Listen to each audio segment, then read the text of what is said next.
నమస్తే సార్. నమస్తే. రాహుల్ గారు శర్మ గారిని మందలించడం జరిగింది. సో ఎందుకని మందలించవచ్చు? సో ప్రధానంగా అయితే ఎప్పుడు జగన్ మీద అటాక్ విమర్శించడం, సొంత అన్నని నాన్న మాట్లాడడం. సో మరి ఆయనకి ఏం ఉద్దేశం కలిగి ఆవిడ్ని మందలించవచ్చు, హెచ్చరించారు? ఏ విషయం గురించి మీ మాటలు? యా ఒక వార్త వైరల్ అవుతుంది. అదేంటంటే షర్మిలను రాహుల్ మందలించాడు, కొంత ఆగ్రహం వెలిపించాడని. ఖర్గే కూడా సీరియస్ గానే మాట్లాడాడు. అమ్మ, కాంగ్రెస్ అజెండా ఏంటి, నువ్వు చేస్తున్నది ఏంటి అక్కడ ఆంధ్రప్రదేశ్ లో? కాంగ్రెస్ అజెండా అని కదా నువ్వు అమలు చేయాలి, నీ పర్సనల్ అజెండా నువ్వు అమలు చేస్తున్నావు అనేది మందలించినట్టుగా తెలుస్తుంది. అందుకని షర్మిల మీదే వదలకుండా ఒక 40 మందిని స్టార్ క్యాంపెయినర్ని వాళ్ళు రెడీ చేస్తున్నారు. ఈ 40 మంది ద్వారా ఆంధ్రప్రదేశ్ లో తమ మెయిన్ అజెండా ఏదైతే ఉందో దేశంలో, అదే అజెండాని ఆంధ్రప్రదేశ్ లో కూడా వాళ్ళు ముందుకు తీసుకెళ్ళాలి. షర్మిల మీద వదిలేస్తే కొంప ముంచుతుంది. ఎందుకంటే షర్మిల రాజకీయాలంతా కూడా ఇప్పుడు దేని చుట్టూ జరుగుతుందంటే వివేకానంద రెడ్డి చుట్టూ జరుగుతుంది. అది కాంగ్రెస్ పార్టీకి ఏ రకంగా కూడా మేలు చేసే అంశం కాదు. కాంగ్రెస్ పార్టీకి దేశంలో ప్రధానంగా బీజేపీని అడ్డుకోవడమే దాని అజెండా, కాంగ్రెస్ పార్టీ అజెండా. అది ప్రతి రాష్ట్రంలో కూడా అది మెయిన్ ఫోకస్ ఉండాలి. స్థానిక పార్టీని వ్యతిరేకించాలి, కానీ మెయిన్ ఫోకస్ బీజేపీని దెబ్బకొట్టే విధంగా ఉండాలి.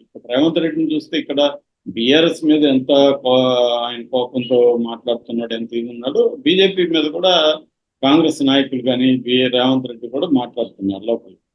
అది వదిలేసి షర్మిల మొక్కుబడిగా ఒక మాట అంటుంది తప్ప చంద్రబాబుని లేకపోతే బీజేపీని మొత్తం ఫోకస్ అంతా ఆమె జగన్ మీదనే పెడుతుంది. చివరికి పర్సనల్ స్థాయికి తీసుకెళ్లిపోయి జగన్ వైఎస్ఆర్ పేరును ఎఫ్ఐఆర్ లో పెట్టాడని చెప్పి, దాని తర్వాత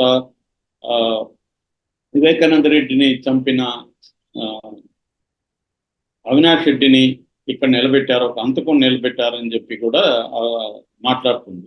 అంటే మొత్తం హోల్ ఇష్యూని అక్కడ ఆంధ్ర పాలిటిక్స్ ని కేవలం వివేకానంద రెడ్డి హత్య చుట్టూ లేదా వైఎస్ఆర్ చుట్టూ తిప్పుతుంది ఆమె. సో రాజకీయాల్ని ప్రజల్ని పక్కన పెట్టేసి తన పర్సనల్ అజెండానే ప్రధానంగా తీసుకెళ్తున్నట్టు కనబడుతుంది.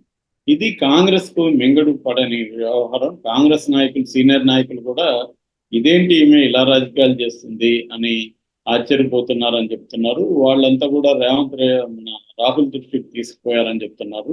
రఘువీరారెడ్డి లాంటి వాళ్ళు చాలా సీనియర్ ఉన్నారు అక్కడ ఇప్పటి నుంచో. సో ఈమె వాళ్ళెవరిని పట్టించుకోకుండా చాలా దూకుడుగా వెళ్తూ తను ఇష్టం వచ్చినట్టు ఒంటెత్తుపోకుండా వెళ్ళిపోతూ చేస్తుందని చెప్తున్నారు. వాళ్ళు కూడా బిగినింగ్ లో ఏంటంటే ఈమె కంప్లీట్ ఫ్రీడమ్ ఇచ్చారు, ఎవరు, రాహుల్ గాంధీ వాళ్ళు. ఎందుకంటే వాళ్ళకి కాంగ్రెస్ పార్టీ అనేది ఒక రకంగా చచ్చిపోయింది. అంటే డెత్ బెడ్ మీద అంటారు కదా, పనువు పెడితే అలా ఉందన్నమాట. కంప్లీట్ చావలేదు, కోమాలో ఉన్నట్టుగా ఉండిపోయింది. సో దాన్ని బతికించాలంటే వాళ్ళకి ఇంకే పర్సన్ కనిపించలేదు. ఈమె వైఎస్ఆర్ కూతురుగా ఈమె కనిపించింది. సరే, ఈమె వల్ల కొంతవరకు మనకు వైఎస్ఆర్ అభిమానులను లాగుతుందేమో అనుకున్నాం, కానీ ఎవరు రాలేదు. ఒకరు కూడా బలమైన పార్టీ నాయకులు రాలేదు. అంతా కూడా అక్కడ దాని ఏమంటారు, పనికిరాని చెత్తని పక్కన పడేస్తే దాన్ని తీసుకోవాల్సి వచ్చిన పరిస్థితే ఉంది. ఎవరు కూడా కాంగ్రెస్ పార్టీకి ప్లస్ అయ్యే వాళ్ళు ఎవరు రాలేదు. సో రెండోది, జనంలో కూడా పెద్ద ఎత్తున ఈమెమీ కనిపించలేదు. ఇప్పుడంతా కూడా కడపలోనే రాజకీయాలు చేస్తుంది తప్ప రాష్ట్ర వ్యాప్తంగా రాజకీయాలు చేయడం కూడా మానేసింది. మొత్తం కడప, పులివెందుల్లో రాస్తుంది. అసలు సునీత ఎవరు? సునీతకి కాంగ్రెస్ కి సంబంధం ఏముంది? ఆమె చుట్టూ రాజకీయాలు నడపడం ఏంటి కాంగ్రెస్ పార్టీ? ఇది కాంగ్రెస్ పార్టీ యొక్క దౌర్భాగ్యానికి చిహ్నం. అంటే సునీతను తీసుకొచ్చి సునీతని ఏదో కేంద్రం నుంచి పంపించినట్టుగా ఆమె చుట్టూ రాజకీయాలు నడపడం, ఆమెకు అన్యాయం జరిగిందని రాష్ట్ర ప్రజలకు చెప్పడం. ఆమెకు అన్యాయం జరిగితే ఆమె కోర్టులో చూసుకోవాలి. ఇక్కడ వచ్చి ప్రజలకి చెప్తే ప్రజల సమస్యనా? అది ప్రజలకు బోల్డని సమస్యలు ఉన్నాయి. ఆ సమస్యలంతా పక్కన పెట్టండి, మా ఇష్యూని మీరు తీసుకోండి అని మాట్లాడితే ప్రజలు ఎలా మొన్నటి వరకు సునీత అనే తెలుగుదేశం చంపారన్నారు, అప్పుడు ప్రజలు నమ్మారు. ఇప్పుడు కాదు, జగనే చంపించాడని ఇప్పుడు చెప్తుంది. మరి దేని నమ్మాలా ప్రజలు? దేని నమ్మాలా ప్రజలు? రెండోది, ఇంతవరకు కోర్టులో ఏది తేలలేదు, సిబిఐ తేల్చలేదు. సో రెండోది, వివేకానంద రెడ్డికి రెండో పెళ్లి జరిగిందని బిడ్డ ఉన్నాడనే విషయం ప్రజలందరికీ తెలిసినా కూడా వీళ్ళు లేదంటున్నారు. నిన్న కూడా షర్మిల అదన్నీ అబద్ధం అంటుంది. వీడియో కూడా రిలీజ్ అయింది, అది వీడియో కూడా అబద్ధమైనా అన్ని అవును. అబద్ధాలని చెప్పేస్తుంది. సో ఈ క్రమంలో ప్రజలు వీళ్ళని నమ్మట్లేదు. అందువల్ల కాంగ్రెస్ పార్టీకి మోర్ డ్యామేజ్ గా జరుగుతున్నట్టుగా కేంద్ర నాయకత్వం గ్రహించింది. అందుకని ఇప్పుడు షర్మిలాని వదిలేస్తే ఇంకా పెంట పెంట చేస్తుంది. ఈ ఎట్లా తెలంగాణలో ఆమ్ పార్టీని ప్రశ్న పట్టించుకునిందో ఇక్కడ కాంగ్రెస్ ని కూడా ప్రశ్న పట్టించుకుంటది.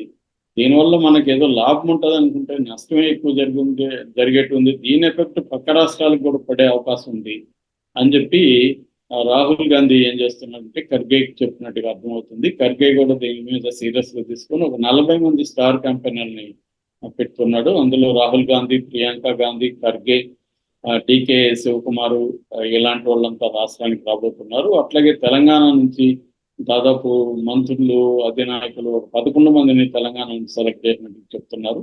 అంటే రేవంత్ రెడ్డి కావచ్చు, పట్టు విక్రమార్క కావచ్చు, తర్వాత ఉత్తమ్ కుమార్ రెడ్డి కావచ్చు, ఇలాంటి వాళ్ళని పొన్నం ప్రభాకర్, ఇలాంటి వాళ్ళని అంటే ఆల్రెడీ గతంలో వైఎస్ఆర్తో కూడా పనిచేసిన కొంతమంది నాయకులు. దానివల్ల ఏమవుతుందంటే తెలంగాణ, ఆంధ్రాలో కూడా వాళ్ళకి కొంత సీనియర్ కాంగ్రెస్ లీడర్స్తో పరిచయాలు ఉంటాయి. సో రెండోది అక్కడ రాజకీయాల మీద వాళ్ళకి పట్టు ఉంటుంది. సో వాళ్ళని వచ్చి మాట్లాడమని చెప్తున్నారు. ఫోకస్ అంతా కూడా కూటమి మీద పెట్టండి. కూటమి జగన్ అనేది సెకండరీగా చేయండి, కూటమిని ప్రైమరీగా చేసి టార్గెట్ చేయండి అనేది వాళ్ళు చెప్తున్నారు. ఆంధ్రప్రదేశ్ ఈ దుస్థితికి పోవడానికి ప్రధాన కారణం బీజేపీ. బీజేపీ ప్రత్యేక హోదా ఇయ్యలేదు, బీజేపీ విభజన హామీలు ఏవి కూడా నెరవేర్చలేదు, పోలవరంని పూర్తి చేయలేదు, విశాఖకు అమ్మేస్తూ ఉంది, కడపకు ఇవ్వలేదు, తర్వాత విశాఖ కారిడార్ కానీ విశాఖ రైల్వే జోన్ కానీ ఇవేవి డెవలప్ చేయలేదు. అందువల్ల ప్రధాన దుస్థితికి, ఆంధ్రప్రదేశ్ దుస్థితికి ప్రధాన కారణం బీజేపీ. జగన్ని కూడా తన కంట్రోల్లో పెట్టుకొని జగన్ కూడా ఫండ్స్ ఏమి ఇవ్వలేదు బీజేపీ. జగన్ ఏం చేస్తాడు? జగన్ ఫైట్ చేయలేదంటే జగన్ ఫైట్ చేయడానికి అతని మీద కేసులు ఉన్నాయి, అతన్ని బెదిరిస్తుంది బీజేపీ. కాబట్టి మెయిన్ ఎనిమి ఆంధ్రప్రదేశ్ బీజేపీ. బీజేపీని టార్గెట్ చేయండి. బీజేపీతో కలిసిన చంద్రబాబుని కూడా టార్గెట్ చేయండి. ఎందుకంటే చంద్రబాబు బీజేపీతో కలవడం వల్ల బీజేపీకి అక్కడ వెయిట్ పెరిగింది. లేకపోతే బీజేపీ అనామకంగా ఉండిపోయేది. చంద్రబాబు కలవకపోతే బీజేపీకి ఏముంది పర్సంటేజ్, అక్కడ 0.8% కూడా ఓట్లు షేర్ లేదు.